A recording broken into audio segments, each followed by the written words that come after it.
तो लोकसभा मॉनसून सत्र का छठा दिन भी हंगामेदार रहा। विपक्ष के हंगामे के चलते संसद के दोनों सदन लोकसभा और राज्यसभा को बार बार स्थगित करना पड़ा। विपक्ष छात्रों पर हुई कार्यवाही पर पहले चर्चा करने की बात पर अड़ा रहा, वहीं पेपर लीक पर रोक लगाने के उद्देश्य से पब्लिक एग्जामिनेशन संशोधन बिल को मोदी सरकार ने सदन में पेश किया। देखिए इसी को लेकर हमारी एक खास report.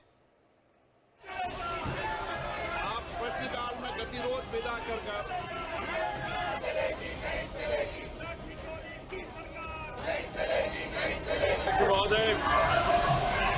I rise to move for leave to introduce the public examinations bracket prevention of unfair means amendment bill 2026 to amend the public examination prevention of unfair means bill 2024. Thank you, Speaker sir.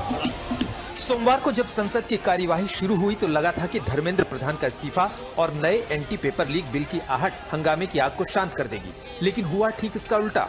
सरकार ने लोकसभा में लोक परीक्षा संशोधन bill पेश कर दिया, जिसमें 2024 के कानून को बेहद सख्त बनाने का प्रावधान है। स्पीकर ओम बिरला ने इस पर चर्चा को मंजूर कर। मानसून सत्र का छठवां दिन, विपक्ष का हंगामा और बार बार स्थगित होती सदन की कार्यवाही। लोकसभा और राज्यसभा में मानसून सत्र का छठवां दिन उम्मीद से अलग निकला। धर्मेंद्र प्रधान के इस्तीफे के बाद विपक्ष से उम्मीद थी कि आज इस सदन में जनता के मुद्दों पर होने वाली चर्चा में उसकी भागीदारी दिखाई देगी, लेकिन लोकसभा की कार्यवाही शुरू होते ही विपक्षी सांसदों ने वेल में आकर नारेबाजी करना शुरू कर दिया। दोनों सदनों में विपक्षी सांसद प्रदर्शन के दौरान पुलिस की कार्रवाई पर सबसे पहले चर्चा की मांग पर अड़े रहे। इसके बाद सदन की कार्यवाही को बार बार स्थगित करना पड़ा। भारी हंगामे के बीच ही मोदी सरकार की ओर से पेपर लीक को रोकने के लिए पब्लिक एग्जामिनेशन संशोधन बिल पेश किया गया, जिसको लेकर बीजेपी सांसद तरुण चुघ ने अपनी प्रतिक्रिया दी। प्रधानमंत्री श्री नरेंद्र मोदी जी के नेतृत्व में लगातार 2014 से ही इन विषयों को गंभीरता से लिया गया है और सख्त कानून बने, उसके लिए काम भी हुआ है। और अब प्रधानमंत्री जी ने जिस तरह एक बड़ी टास्क फोर्स, जो लोग इन विषयों के एक्सपर्ट हैं, जिनके ऊपर देश को ट्रस्ट भी है और नाज भी है, ऐसे लोगों की एक टोली प्रधानमंत्री जी ने बनाई है और निश्चित रूप से एक कठोर कानून,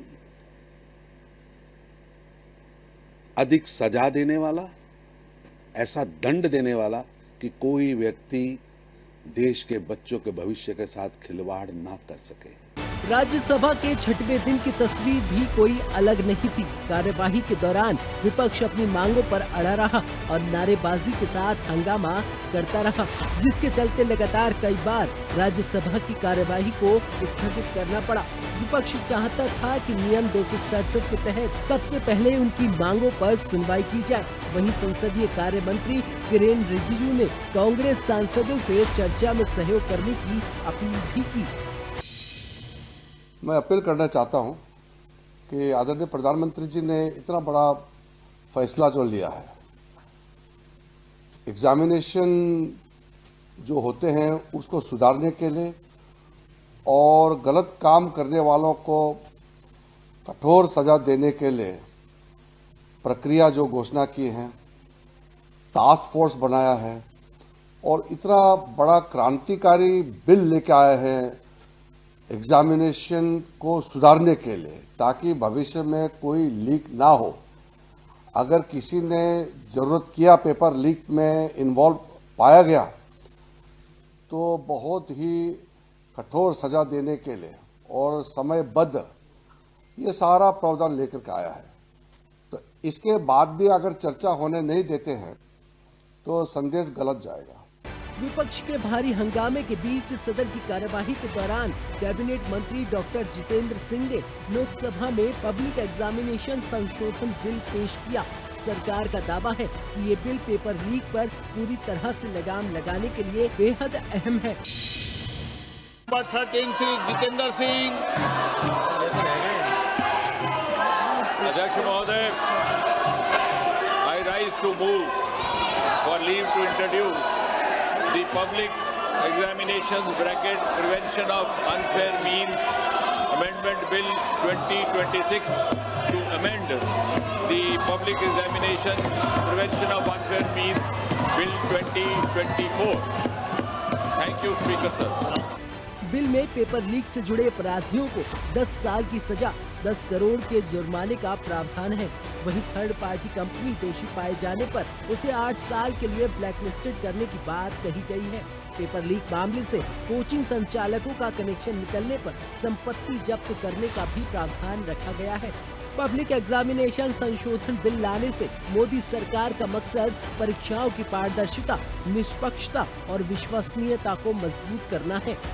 एक तरफ मानसून सत्र के दौरान कई मुद्दों पर चर्चा होनी है, वहीं कांग्रेस की लगातार बदलती मांगे और सदन में हंगामे के कारण कार्यवाही को स्थगित करना पड़ रहा है। लेकिन लंबे मान मनोबल और लोकसभा स्पीकर ओम बिरला की अपील के बाद अब विपक्ष सदन में बिल पर चर्चा करने के लिए तैयार हो गया है। यानी अब मानसून सत्र के 7वें दिन की तस्वीर अलग होने की संभावना है। अब देखना होगा कि मानसून सत्र के 6 दिन की भरपाई बचे हुए दिनों में किस तरह से हो पाती है। MH1 न्यूज के लिए ब्यूरो रिपोर्ट।